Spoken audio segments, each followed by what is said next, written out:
And coverage ન્યૂઝમાં આપનું સ્વાગત છે। મુખ્યમંત્રી ભૂપેન્દ્રભાઈ પટેલ દ્વારા વિડિયો કોન્ફરન્સના માધ્યમથી રાજકોટ મહાનગરપાલિકાના વિવિધ વિકાસ કાર્યોનું લોકાર્પણ અને ખાતમુહૂર્ત કરવામાં આવ્યું। લોકસભાની ચૂંટણી જાહેર થવાને આડે હવે ગણતરીના દિવસો બાકી રહ્યા છે, ત્યારે સરકાર ધડાધડ વિકાસ કાર્યોનું લોકાર્પણ અને ખાતમુહૂર્ત કરી રહી છે। 7 માર્ચ ગુજરાતના મુખ્યમંત્રી ભૂપેન્દ્ર પટેલની વર્ચ્યુઅલી ઉપસ્થિતિમાં તેમના હસ્તે 705.42 કરોડના વિકાસ કામોનું લોકાર્પણ અને ખાતમુહૂર્ત કરી રાજકોટને ભેટ આપવામાં આવે છે। સ્માર્ટ સિટી પ્રોજેક્ટ અંતર્ગત 100 વર્ષ બાદ રાજકોટને નવા રેસકોર્સની ભેટ તો મળી છે, પરંતુ હજુ પણ તેનું કામ અધૂરું હોવાથી લોકો માટે 1 મે થી ખુલ્લું મૂકવામાં આવશે। આ અંગેની જાહેરાત પણ તંત્ર દ્વારા કરવામાં આવે છે। આ માત્ર ચૂંટણીલક્ષી લોકાર્પણ થતું હોવાનો આક્ષેપ વિપક્ષ દ્વારા કરવામાં આવી રહ્યો છે। અગાઉ રેસકોર્સનું લોકાર્પણ પ્રધાનમંત્રીના હસ્તે કરાવવા માટે મનપા પ્રયાસો કરી રહ્યું હતું, પરંતુ અધૂરું કામ હોવાથી પીએમઓ દ્વારા અધૂરા કામના લોકાર્પણ અંગે મનાઈ ફરમાવી દેવામાં આવી હતી। રાજકોટ મહાનગરપાલિકાની સેન્ટ્રલ ઝોન કચેરી ખાતે રાજ્યના મુખ્યમંત્રી ભૂપેન્દ્ર પટેલની વર્ચ્યુઅલી ઉપસ્થિતિમાં તેમના હસ્તે સ્માર્ટ સિટી એરિયામાં અટલ સરોવર અમૃત યોજના હેઠળ રાજકોટ મહાનગરપાલિકાના કુલ 108.47 કરોડના 5 પ્રોજેક્ટ અને સ્વર્ણિમ જયંતિ મુખ્યમંત્રી શહેરી વિકાસ યોજના હેઠળ રૂડાનો 95.14 કરોડના બલ્ક વોટર સપ્લાય પ્રોજેક્ટ એમ કુલ 339.61 કરોડના 7 પ્રોજેક્ટ્સના લોકાર્પણ કરવામાં આવ્યા છે। આ સાથે જ અમૃત યોજના હેઠળ મનપાના 291.49 કરોડના 22 વિકાસ કામો અને SJMMSVY હેઠળ 74.32 કરોડના સાંઢિયા પુલ પ્રોજેક્ટનું ખાતમુહૂર્ત કરવામાં આવ્યું છે। તેમજ આવાસ યોજના ડ્રો કાર્યક્રમનું પણ આયોજન કરવામાં આવ્યું હતું, જેમાં કુલ 705.42 કરોડના 30 વિકાસ કામોનું લોકાર્પણ અને ખાતમુહૂર્ત થયા છે।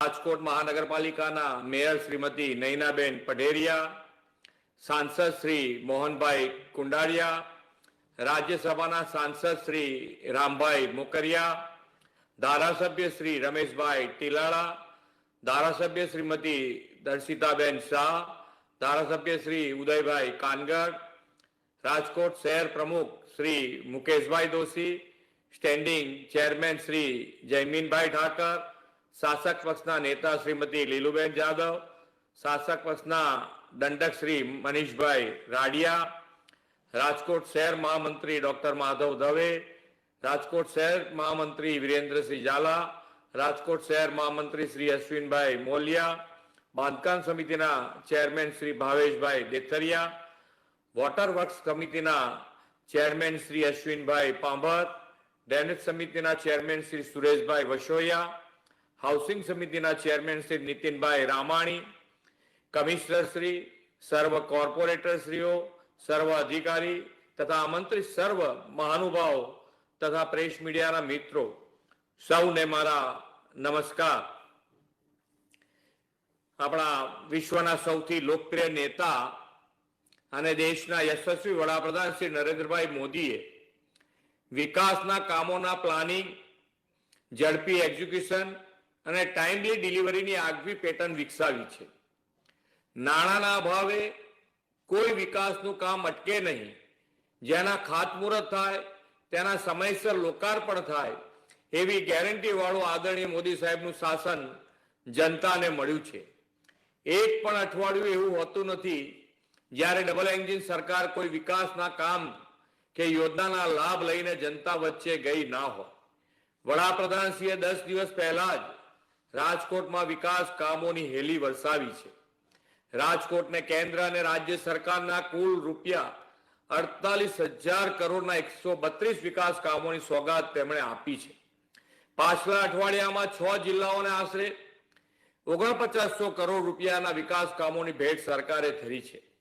ડબલ એન્જિન સરકારમાં સતત અવિરત વિકાસ, વણથંભ્યો વિકાસ મોદી સાહેબની ગેરંટી છે। આ ગેરંટીને રાજકોટમાં વધુ એકવાર ચરિતાર્થ કરવાનો અવસર આજે આવ્યો છે।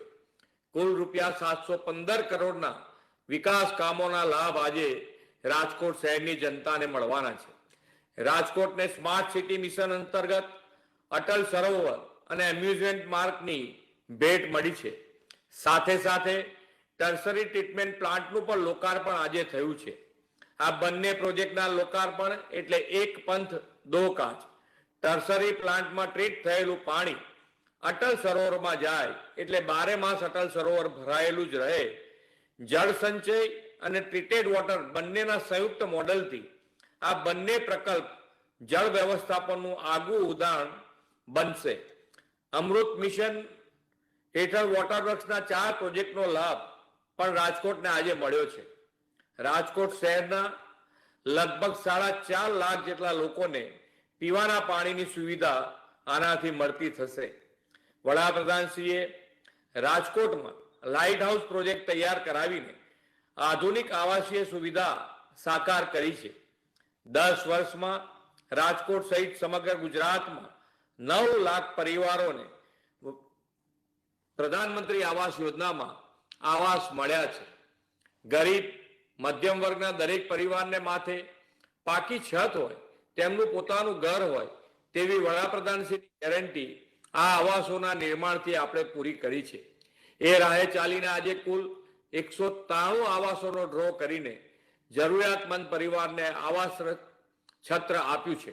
આવાસની સાથે ગટર, પાણી, રોડ રસ્તા અને વીજળી જેવી બેઝિક એમ્યુનિટીઝ પણ નગરજનોને મળે તેવી આદરણીય વડાપ્રધાનશ્રીની ગેરંટી ડબલ એન્જિન સરકારે પૂરી કરી છે. આજે રૂપિયા 365 કરોડના ડ્રેનેજ અને વોટરવર્ક્સ પ્રોજેક્ટ તથા નવા સાંઢિયા પુલનું ખાતમુહૂર્ત કર્યું છે. હોસ્પિટલ ચોકથી માધાપર ચોકડી સુધી જવા માટે સાંઢિયો પુલ ખૂબ અગત્યનો છે. તેને રૂપિયા 74 કરોડના ખર્ચે રીડેવલપમેન્ટ કરીને 4 લેન બનાવવામાં આવશે. ગુજરાતના દરેક શહેરમાં સુખાકારી વધે તેવી આપણી નેમ છે. ગુજરાતના નગરો, મહાનગરો સ્માર્ટ સિટી બને તેવું આપણું આયોજન છે. વિકસિત ગુજરાતથી વિકસિત ભારતના નિર્માણમાં ગુજરાતના શહેરોને સસ્ટેનેબલ ડેવલપમેન્ટથી અગ્રીમ યોગદાન આપવાનું છે. આ વિકાસ યાત્રામાં રાજકોટ વિશ્વ કક્ષાનું શહેર બને તેવું આપણું આયોજન છે. વડાપ્રધાન શ્રી નરેન્દ્રભાઈ મોદીના નેતૃત્વમાં ડબલ એન્જિન સરકારે વિકસિત ગુજરાત 2047નો રોડ મેપ તૈયાર કર્યો છે. આ વિઝન ડોક્યુમેન્ટમાં સરકારે ગુજરાતના શહેરોને વાઇબ્રન્ટ સોશિયો ઇકોનોમી એપિસેન્ટર બનાવવાનું લક્ષ્ય રાખ્યું છે. આપણા સ્માર્ટ સિટી હવે મોટા સિટી બને, સિટી સેન્ટર અને આઉટગ્રોથ એરિયાનો ભવિષ્યલક્ષી વિકાસ થાય તે માટે બ્લુપ્રિન્ટ સરકારે તૈયાર કરી છે. વડાપ્રધાન શ્રી નરેન્દ્રભાઈ મોદીના 10 વર્ષના શાસનમાં શહેરી વિકાસની સાથે સાથે યોજનાકીય લાભ પણ છેવાડાના માનવી સુધી આપણે પહોંચાડ્યા છે. રાજકોટ શહેરના 40,000 શેરી ફેરિયાઓને પીએમ સ્વનિધિ યોજનામાં સહાય મળી છે. શહેરના 82,000 પરિવારોને પોતિકા આવાસ મળ્યા છે. સાથે સાથે 21,000 પરિવારોને શૌચાલયની સુવિધા મળી છે. સાયન્સ સેન્ટર, મ્યુઝિયમ, સાંસ્કૃતિક વન, અર્બન ફોરેસ્ટ જેવા આધુનિક પ્રકલ્પો પણ રાજકોટને મળ્યા છે. રાજકોટની આ વિકાસ યાત્રા આમ જ અવિરત રહેશે તેવી મોદીજીની ગેરંટી છે. તેમના નેતૃત્વની ડબલ એન્જિન સરકારને તમે હંમેશાની જેમ આશીર્વાદ આપતા રહેશો તેવા વિશ્વાસ સાથે વિરમું છું. ભારત માતા કી જય. વંદે માતરમ. જય જય ગરવી ગુજરાત. આદરણીય મુખ્યમંત્રી શ્રીમાન ભૂપેન્દ્રભાઈ પટેલ સાહેબ, પ્રેરક ઉદ્બોધન બદલ આપનો આભાર વ્યક્ત કરીએ છીએ. અને હવે આભાર દર્શન માટે હું વિનંતી કરું છું વોટરવર્ક્સ સમિતિના ચેરમેન શ્રી અશ્વિનભાઈ પાંભરને. શ્રી અશ્વિનભાઈ.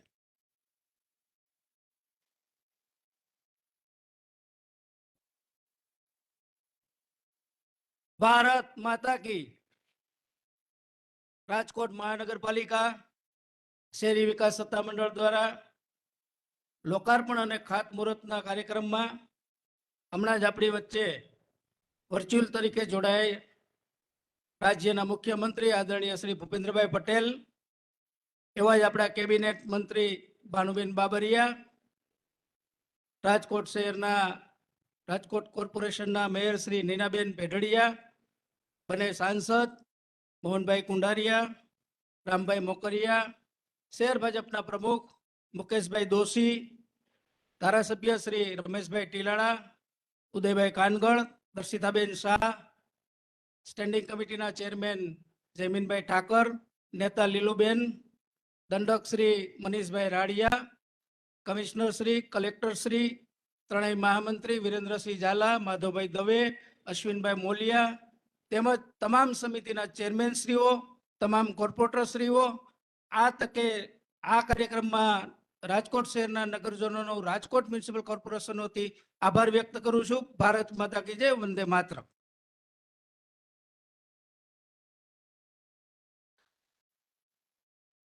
મંચસ્થ બિરાજમાન સર્વે મહાનુભાવો પોતાનું સ્થાન જાળવી રાખશે. આદરણીય अन्य खबरों के लिए चैनल को सब्सक्राइब कीजिए। खबरों का नोटिफिकेशन पाने के लिए बेल आइकॉन को जरूर दबाएं।